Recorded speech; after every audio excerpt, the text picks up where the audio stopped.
ಬೆಳಗ್ಗೆ ಎದ್ದರೆ ನಮ್ಮ ಗಮನ ಎಲ್ಲ ಇವತ್ತೇನು ತಿನ್ನಲಿ, ಯಾವ ಬಟ್ಟೆ ಹಾಕ್ಕೊಳ್ಳಿ. ಆಹಾರ ಮುಖ್ಯ, ನೀವು ಹಾಕ್ಕೊಳ್ಳೋ ಉಡುಪು ಮುಖ್ಯ.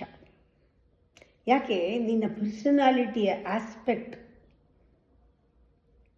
ಇದು ಕೂಡ ನಮಗೆ ಗೊತ್ತೇ ಇಲ್ಲ. ನಾವು ಎಲ್ಲಿವರೆಗೂ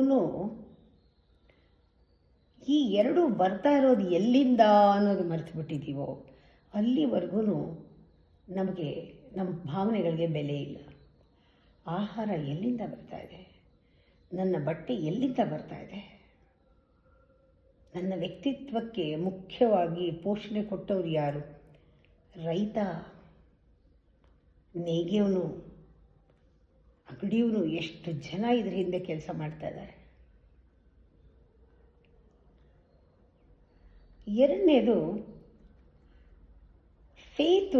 ನಮಗೆ ದೇವ್ರ ಬಗ್ಗೆ ಯಾವ ರೀತಿ ಬೆಳೆಯುತ್ತೆ, ದೇವರು ನಮ್ಮ ಹತ್ರ ಹೇಗೆ ನಡ್ಕೊಳ್ತಾನೆ ಅಂತಲ್ಲ. ಭಕ್ತ ಆಗಿದ್ದರೆ ನಾನು ಹೇಗೆ ಅದನ್ನು ಎಂಜಾಯ್ ಮಾಡ್ತೀನಿ, ಹೇಗೆ ಅರ್ಥ ಮಾಡ್ಕೊಳ್ತೀನಿ, ಹೇಗೆ ಆನಂದ ನಾನು ಸವಿತೀನಿ, ಅದರ ಮಧುರತೆಯನ್ನು ಎಲ್ಲದರಲ್ಲೂ ನೋಡ್ತೀವಿ ಅಲ್ವಾ.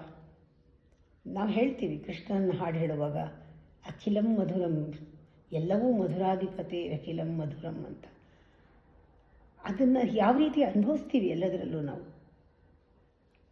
ನಾವು ಕೀರ್ತನೆ ದಿನಕ್ಕೆ ಒಂದು ಸ್ವಲ್ಪ ಹೊತ್ತು ಕೀರ್ತನೆ ಕೇಳಬೇಕು, ಇಲ್ಲ ಕೀರ್ತನೆ ಹಾಡಬೇಕು. ಸೂಫಿನವರು ಹಾಡ್ತಾರೆ, ಕ್ರಿಶ್ಚಿಯನ್ನವರು ಹಾಡ್ತಾರೆ, ಎಲ್ಲರೂ ಹಾಡ್ತಾರೆ. ನೀವು ಕೀರ್ತನೆ ಹಾಡಿ ನಿದ್ರೆ ಕೂಡ ಬರಲ್ಲ, ನಿದ್ರೆ ದೂರ ಹೊಟ್ಟೋಗುತ್ತೆ.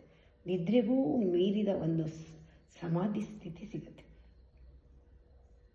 ಆ ಬ್ಯೂಟಿನೇ ಅದು. ಕೃಷ್ಣನ ಜೊತೆ ಇರ್ತೀರ ನೀವು.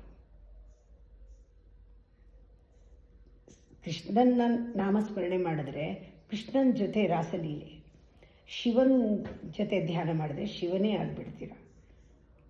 ಎಷ್ಟೊಂದು ನಮಗೆ ಒಳಗೆ ಹೋಗ್ತಾ ಹೋಗ್ತಾ ಎಷ್ಟು ಆಳವಾದ ಅರ್ಥಗಳಿದೆ ಇದರಲ್ಲೆಲ್ಲ. ಏಕಾಂತದಲ್ಲಿ,